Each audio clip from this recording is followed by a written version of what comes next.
Abra sua Bíblia em 2 Crônicas, capítulo 36, o último capítulo desse livro.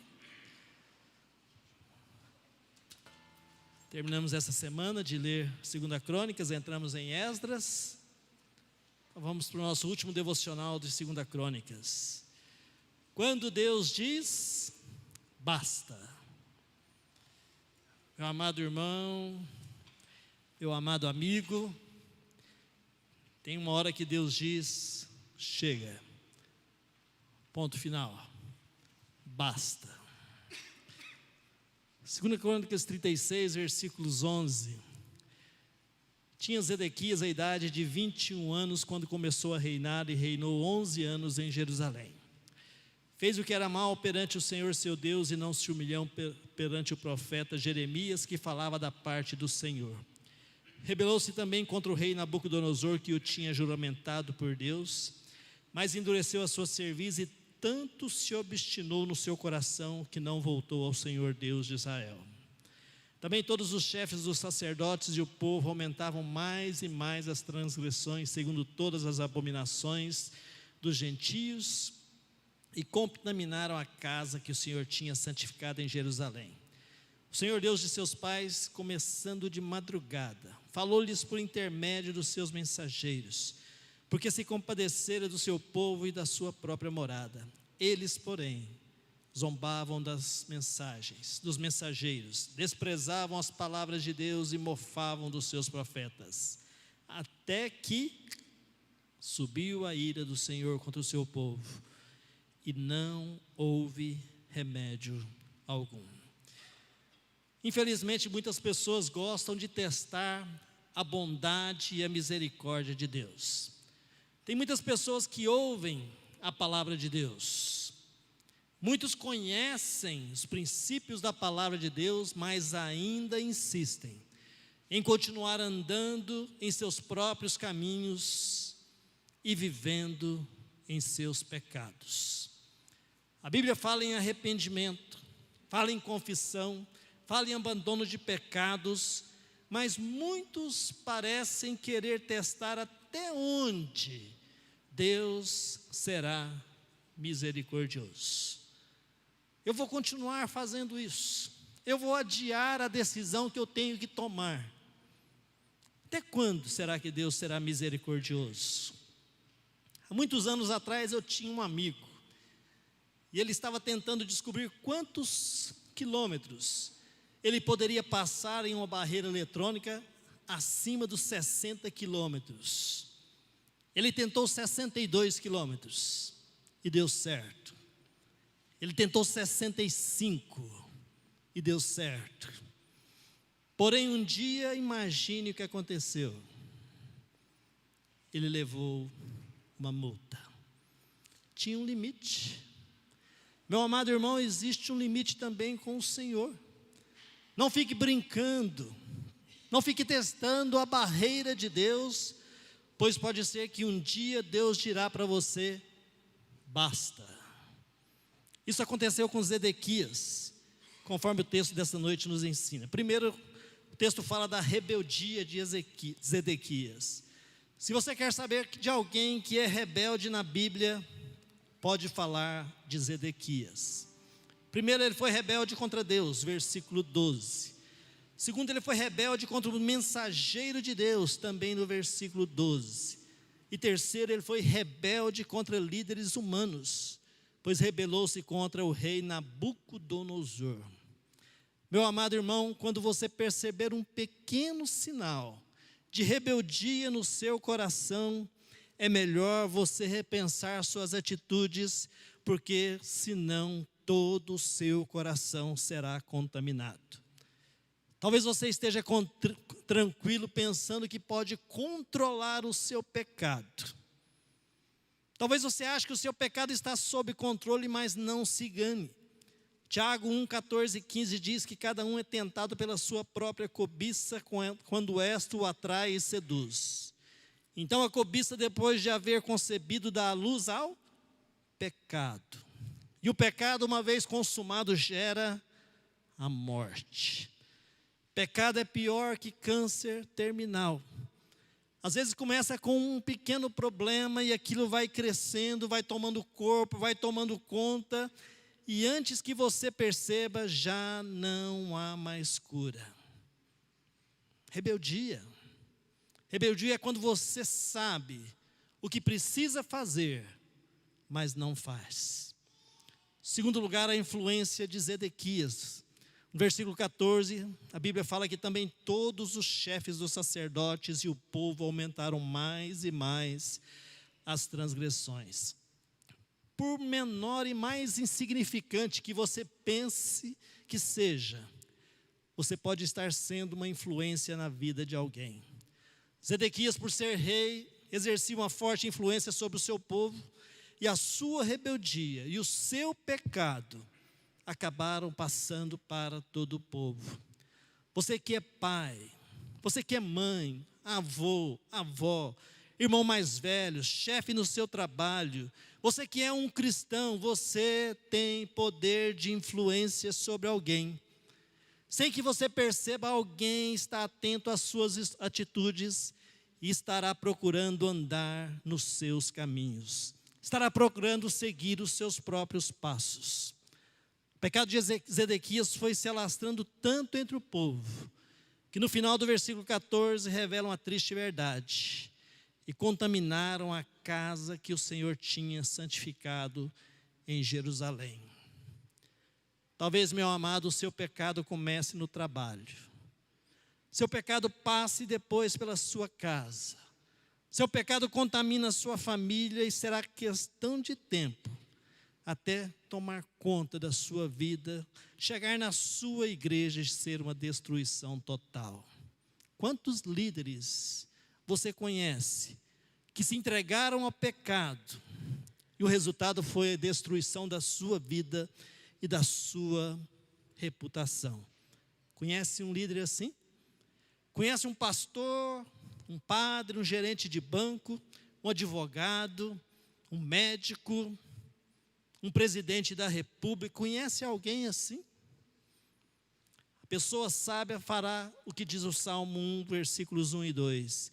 Bem-aventurado o homem que não anda no conselho dos ímpios, não se detém no caminho dos pecadores e nem se assenta na roda dos escarnecedores. Antes, o seu prazer está na lei do Senhor e na sua lei medita de dia e de noite. A rebeldia de Zedequias, a influência de Zedequias. E terceira e última lição, a longanimidade de Deus. Irmãos, é impressionante esse Deus que nós temos. Ele conhece o nosso pecado, Ele conhece cada um de nós no mais íntimo do nosso ser. Ele sabe a tragédia que pode ser na nossa vida esse pecado. E por isso, como diz o versículo 15, começando de madrugada, o Senhor tenta nos alertar do perigo que estamos correndo. Sabe por quê? Porque o Senhor não quer nos destruir, o Senhor não quer nos condenar, Ele quer nos restaurar, porque Ele tem compaixão por nós. Porém, o versículo 16 traz uma terrível notícia para todo o povo de Judá. Versículo 16 traz uma terrível notícia para você que está brincando com Deus, tentando testar o limite de Deus, até que subiu a ira do Senhor contra o seu povo e não houve remédio algum. É triste.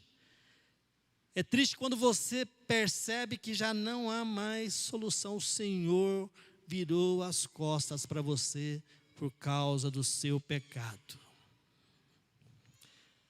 Lucas capítulo 23 fala sobre a crucificação do Senhor Jesus. Haviam 2 homens, um de cada lado do Senhor. Um deles resolveu blasfemar de Jesus. Um deles resolveu ignorar quem Jesus era. Um deles resolveu esperar mais um pouco. Resolveu esperar para ver o que daria após a sua morte. Outro, porém, foi mais sensato e teve um diálogo com Jesus, nos versículos 42 e 43 do capítulo 23 de Lucas. Ele pediu para Jesus: Jesus, lembra-te de mim quando entrares no teu reino. Olha, aquele homem sabia o homem pecador que ele era, ele falou isso, mas ele olhou para Jesus e o Senhor disse: Senhor, lembra-te de mim, hoje, agora. E Jesus lhe respondeu: em verdade te digo, que hoje estarás comigo no paraíso. Olha, meu amado, você pode não estar percebendo, mas ainda nessa noite, você é um desses 2 ladrões na cruz. Hoje à noite, você está ouvindo a palavra de Deus, você vai ouvir mais a palavra de Deus daqui a pouco com o pastor Roberto, e você será um desses 2 homens na cruz. Ou você vai dizer para Deus: Senhor, espera mais um pouco. Ou você vai se render ao Senhor e vai se entregar a Ele. Nosso Deus e Pai, nós estamos aqui unicamente porque o Senhor é misericordioso. Ó Deus, o Senhor teve compaixão de nós. E eu agradeço tanto pelo dia em que eu ouvi a Tua palavra. Ó Deus, eu era um homem resistente. Eu era um homem crítico do Evangelho. Mas um dia, meu Pai, eu te agradeço por aquele culto que eu estava naquela igreja, Segunda Igreja Batista de Campinas. Quando o Senhor usou o Teu servo, o pastor Arildo, para falar da Tua palavra, e aquela palavra entrou no meu coração. Deus, eu te agradeço porque de crítico do Evangelho, de um homem insensato, ignorante diante de Deus, naquela noite, quando o Espírito Santo falou ao meu coração, eu disse: basta. Eu dei basta nos meus pecados, me arrependendo deles. E eu disse sim para o Senhor: Senhor Jesus, salva a minha alma. Obrigado a Deus, porque aquela decisão transformou a minha vida e transformou a vida da minha esposa e dos meus 3 filhos, porque todos eles estão andando e vivendo nos caminhos do Senhor por causa daquela decisão que eu tomei. Ah, se eu esperasse mais um pouco, talvez nem estaria neste mundo mais nessa noite, mas o Senhor foi gracioso e a Tua graça me salvou. Meu Pai, talvez tenha alguém aqui na igreja ou ouvindo pela internet que precisa dar um basta, que precisa se render a esse Salvador tão maravilhoso. Olha, eu era um religioso, eu ia às igrejas todo domingo de manhã, mas eu não conhecia esse Salvador. Ó Deus, que o Senhor se revele através do Teu Espírito Santo, e aquela pessoa que ainda está cambaleando entre 2 pensamentos, que possa se render aos pés do Salvador maravilhoso que nós temos. Ó Deus, nós te agradecemos pela boa notícia do Enéas que o Claudinho trouxe hoje. Ele que conseguiu uma cirurgia pelo SUS para tratar o seu mal de Parkinson. Ó Deus, nós sabemos que essa é uma doença muito complicada, mas nós não estamos lidando com um Deus qualquer. Nós estamos lidando com Deus, Criador de todas as coisas, o Senhor dos senhores. E obrigado porque o Senhor está trabalhando na vida do Enéas, ó Deus, e essa oportunidade que o Senhor está dando a ele mais uma vez. Continuamos orando pela Andressa, pela Ana Júlia, pela irmã Denise, pela Ashley, pela Selma, pela Thalita Yasmin. Oramos pela Elisa, neta do pastor Luiz César, pelo Antônio José. Ó Deus, nós oramos por cada uma daquelas pessoas que o Senhor tem colocado o coração diante de Ti, Pai.